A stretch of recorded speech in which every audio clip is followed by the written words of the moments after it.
Oh, that is different, cried the abbe, and we shall understand each other, I hope.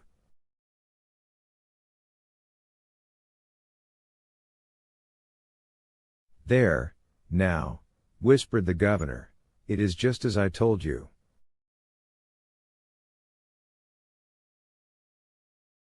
Monsieur, continued the prisoner, I am the Abbe Faria, born at Rome. I was for 20 years Cardinal Spada's secretary. I was arrested, why, I know not, toward the beginning of the year 1811, since then I have demanded my liberty from the Italian and French government.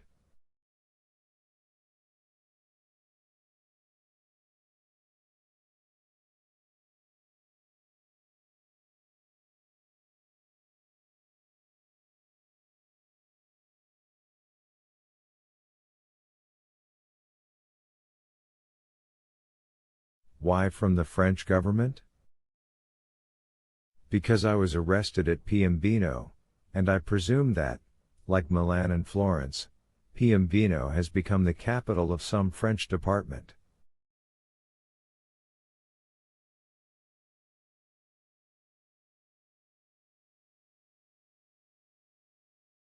Ah, said the inspector, you have not the latest news from Italy? My information dates from the day on which I was arrested, returned the Abbe Faria, and as the emperor had created the kingdom of Rome for his infant son, I presume that he has realized the dream of Machiavelli and Caesar Borgia, which was to make Italy a united kingdom.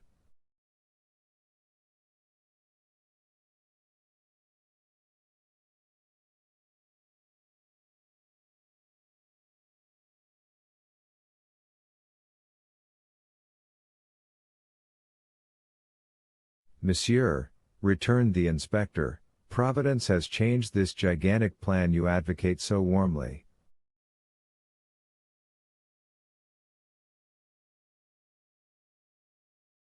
It is the only means of rendering Italy strong, happy, and independent.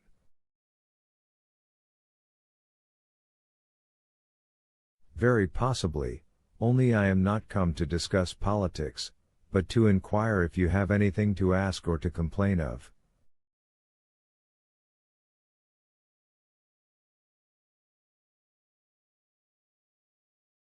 The food is the same as in other prisons, that is, very bad, the lodging is very unhealthful, but, on the whole, passable for a dungeon, but it is not that which I wish to speak of, but a secret I have to reveal of the greatest importance.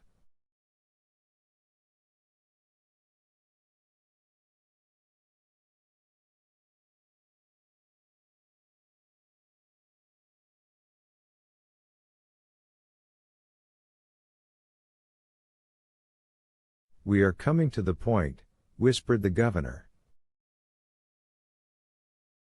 It is for that reason I am delighted to see you, continued the abbe, although you have disturbed me in a most important calculation, which, if it succeeded, would possibly change Newton's system.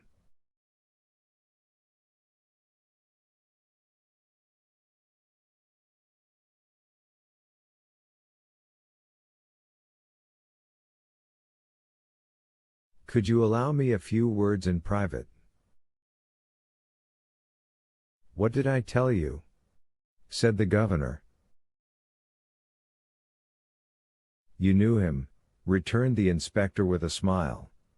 What you ask is impossible, monsieur, continued he, addressing Faria.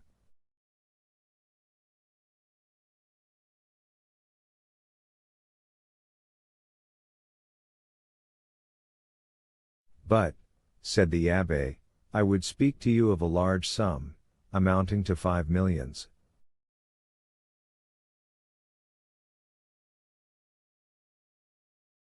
The very sum you named, whispered the inspector in his turn. However, continued Faria, seeing that the inspector was about to depart, it is not absolutely necessary for us to be alone, the governor can be present.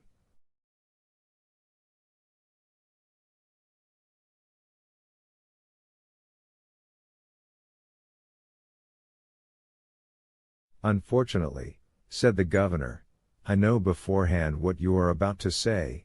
It concerns your treasures, does it not?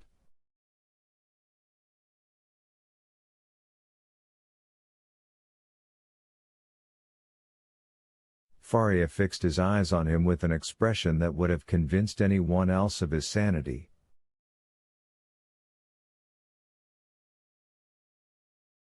Of course, said he, of what else should I speak? Mr. Inspector, continued the governor, I can tell you the story as well as he, for it has been dinned in my ears for the last 4 or 5 years.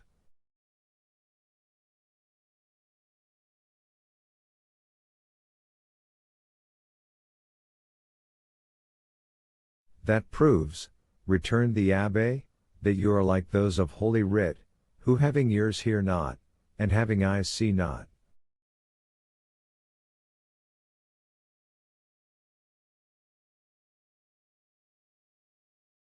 My dear sir, the government is rich and does not want your treasures, replied the inspector, keep them until you are liberated.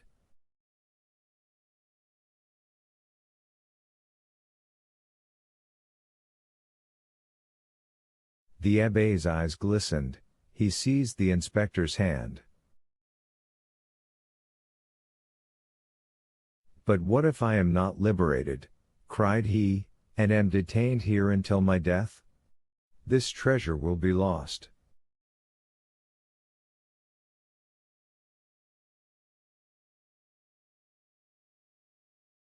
Had not government better profit by it? I will offer 6 millions, and I will content myself with the rest, if they will only give me my liberty.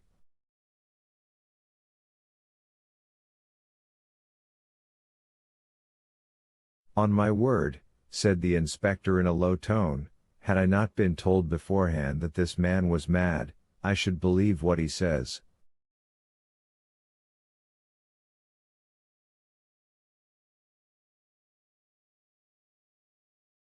I am not mad, replied Faria, with that acuteness of hearing peculiar to prisoners.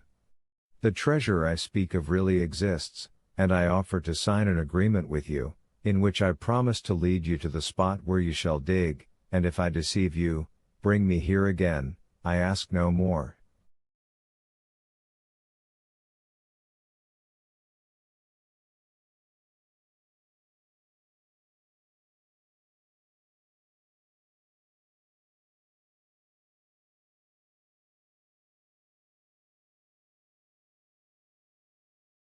The governor laughed.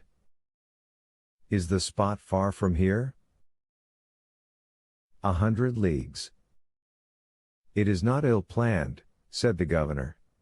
If all the prisoners took it into their heads to travel 100 leagues, and their guardians consented to accompany them, they would have a capital chance of escaping.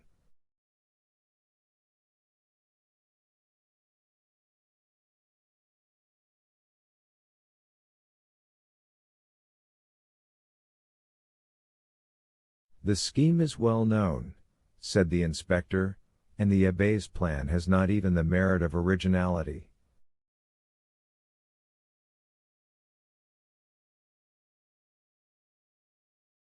Then turning to Faria, I inquired if you are well fed? Said he.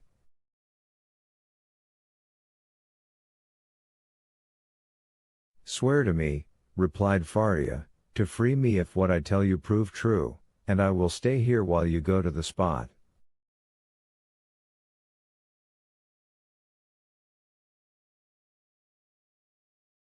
Are you well fed?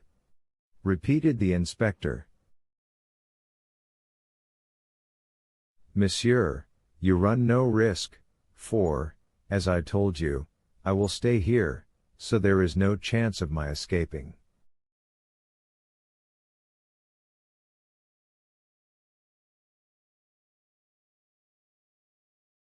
You do not reply to my question, replied the inspector impatiently.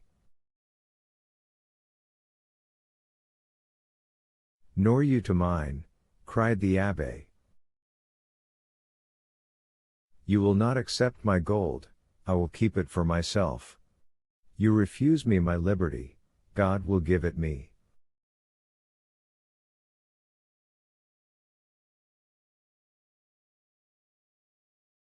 And the abbé, casting away his coverlet, resumed his place, and continued his calculations.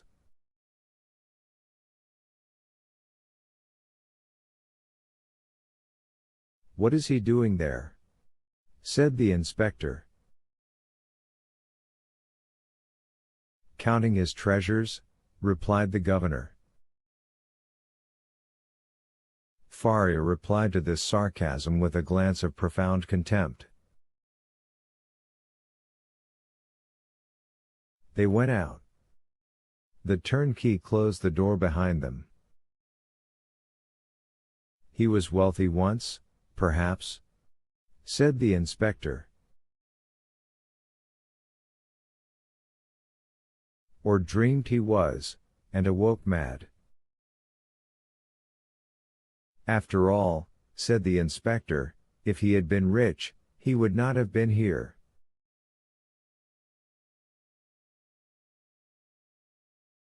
So the matter ended for the Abbé Faria. He remained in his cell, and this visit only increased the belief in his insanity.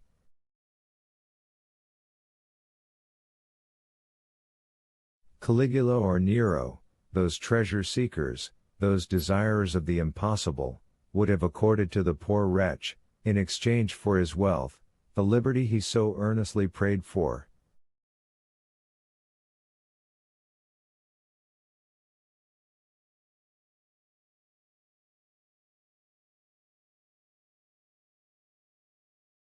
But the kings of modern times, restrained by the limits of mere probability, have neither courage nor desire. They fear the ear that hears their orders, and the eye that scrutinizes their actions.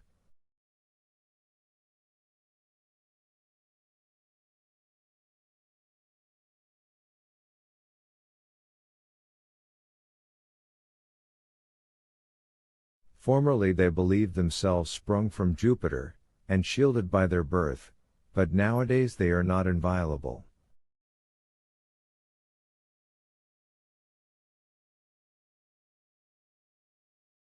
It has always been against the policy of despotic governments to suffer the victims of their persecutions to reappear. As the Inquisition rarely allowed its victims to be seen with their limbs distorted and their flesh lacerated by torture, so madness is always concealed in its cell, from whence, should it depart, it is conveyed to some gloomy hospital, where the doctor has no thought for man or mind in the mutilated being the jailer delivers to him.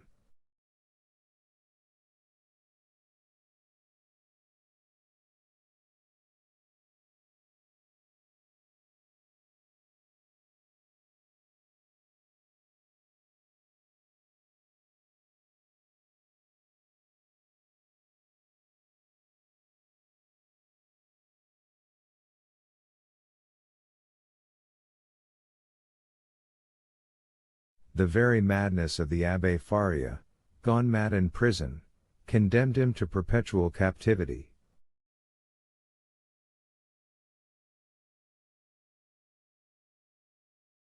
The inspector kept his word with Dantes. He examined the register, and found the following note concerning him.